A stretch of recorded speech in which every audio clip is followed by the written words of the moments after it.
Ravi Prakash Siliconandhra hospital Kuchipudi super speciality వైద్య సేవలు పూర్తిగా ఉచితం.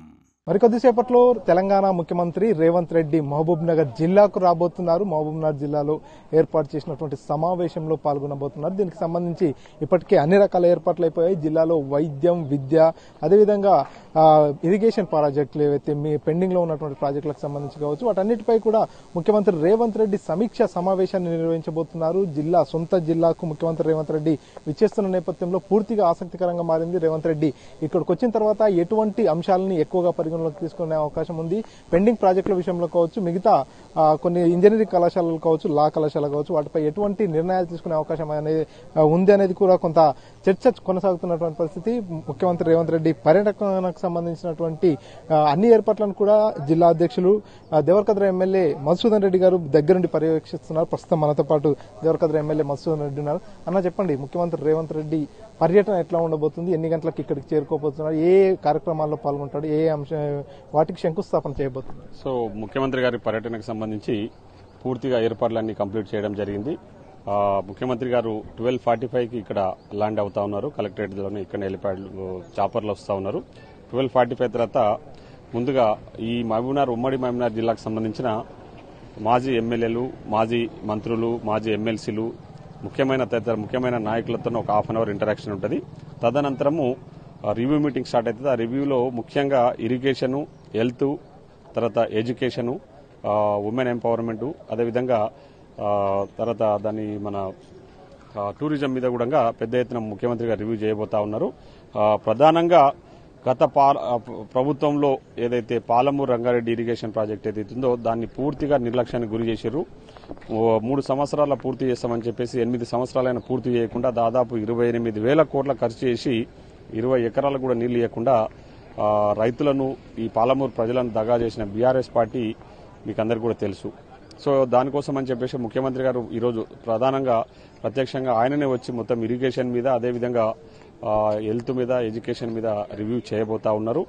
ఇక్కడ మహబూబ్నగర్లో ప్రధానంగా దేవరకద్ర నియోజకవర్గానికి సంబంధించి కానీ ఇతర 13 నియోజకవర్గాలకు సంబంధించిన పెండింగ్ పనులు ఏమేమి ఉన్నాయి, ఆ పెండింగ్ పనులన్నీ కూడా త్వరితగతిన పూర్తి చేయాలని చెప్పేసి అధికారులతో కూడా ఈరోజు చర్చించడం జరుగుతుంది. మేము కూడా 2 డేస్ క్రితం కూడా రివ్యూ పెట్టుకుని ముఖ్యమంత్రి గారి దృష్టికి మహబూబ్నగర్ జిల్లాకు సంబంధించిన అభివృద్ది కార్యక్రమాల విషయంలో ఏమేమి ముఖ్యమంత్రి గారి దృష్టికి తీసుకెళ్లాలా, ఏ పనులు పెండింగ్ ఉన్నాయి, ఎక్కడెక్కడ ఏ నియోజకవర్గంలో ఏమేమి విషయాలు ముఖ్యమంత్రి గారితో చర్చించాలనే విషయాలను కూడా రివ్యూ చేయడం జరిగింది. సో ఈరోజు ఆ రివ్యూలో అన్ని విషయాలు కూడా అధికారులు కూడా ఉంటారు.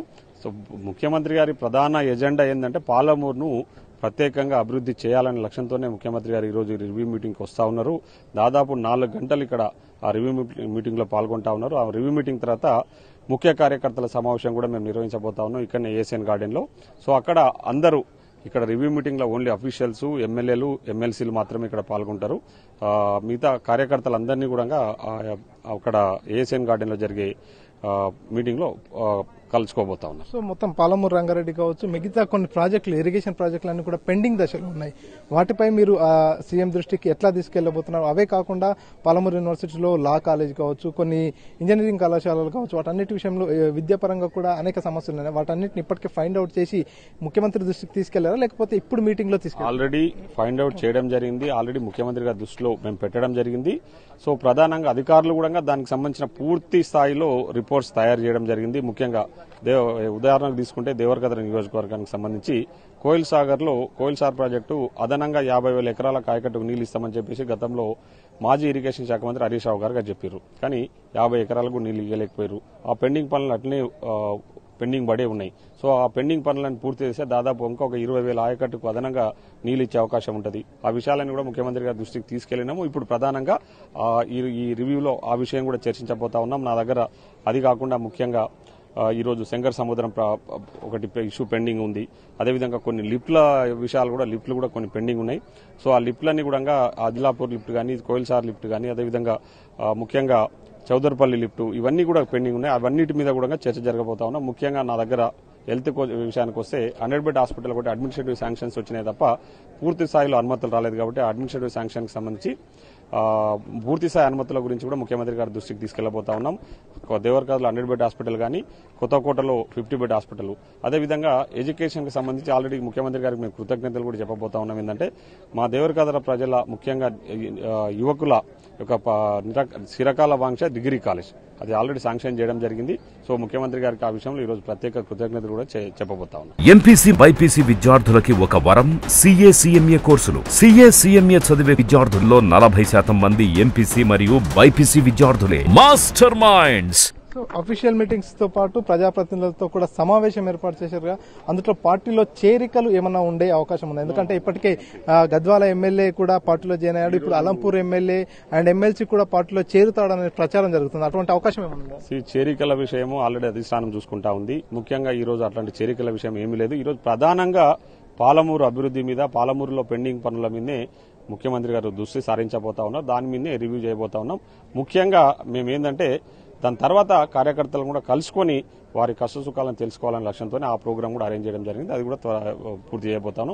చేరికల విషయం అధిష్టానం చూసుకుంటా ఉంది. ఎందుకు ఈరోజు ప్రధానంగా టీఆర్ఎస్ పార్టీ అనేది మనుగడలో లేకుండా పోతా ఉంది. ఆ పార్టీలో ఉంటే మా భవిష్యత్తు ఉండదని చెప్పేసి ఆ పార్టీలో ఉన్న వాళ్ళందరూ స్వచ్ఛందంగా కాంగ్రెస్ లోకి వస్తా ఉన్నారు. మేము స్వాగతిస్తా ఉన్నాం.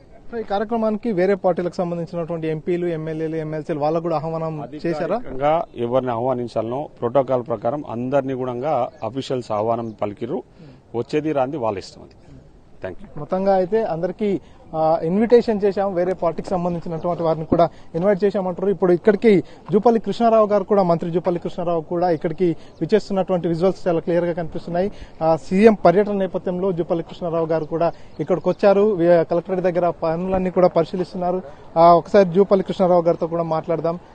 సో మొత్తానికైతే సీఎం రేవంత్ రెడ్డి సొంత జిల్లాకు వస్తున్న నేపథ్యంలో జిల్లాకు చెందినటువంటి మంత్రులు కావచ్చు, ఎమ్మెల్యేలు వాళ్ళంతా కూడా ఈ కార్యక్రమాన్ని విజయవంతం చేసేందుకు, జిల్లాలో ఉన్నటువంటి సమస్యలన్నింటినీ కూడా ముఖ్యమంత్రి దృష్టికి తీసుకెళ్లేందుకు పూర్తిగా అన్ని రకాల ఏర్పాట్లు చేశారు. అందులో భాగంగానే ఇక్కడికి రావడం జరిగింది. ఇక్కడ ఉన్నటువంటి పనులన్నీ మరి కాసేపట్లో 12:45 ఇక్కడికి వస్తున్న నేపథ్యంలో సమయం దగ్గర పడుతుంది కాబట్టి వారంతా ఇక్కడికి వచ్చి ఇన్స్పెక్షన్ చేస్తున్నారు. ఇదంతా కూడా పరిశీలిస్తున్నటువంటి పరిస్థితి అయితే క్లియర్ గా కనిపిస్తుంది.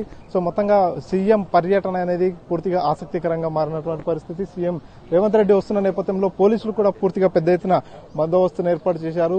ట్రాఫిక్ ఆంక్షలు కూడా విధించినట్టుగా తెలుస్తుంది. ట్రాఫిక్ కు సంబంధించి ఎటువంటి ఇబ్బందులు తలెత్తకుండా ఉండేందుకు, సీఎం పర్యటనలో ఎటువంటి అవాంఛనీయ ఘటనలు చోటు చేసుకోకుండా ఉండేందుకు అన్ని రకాల ఏర్పాట్లు తీసుకున్నారు.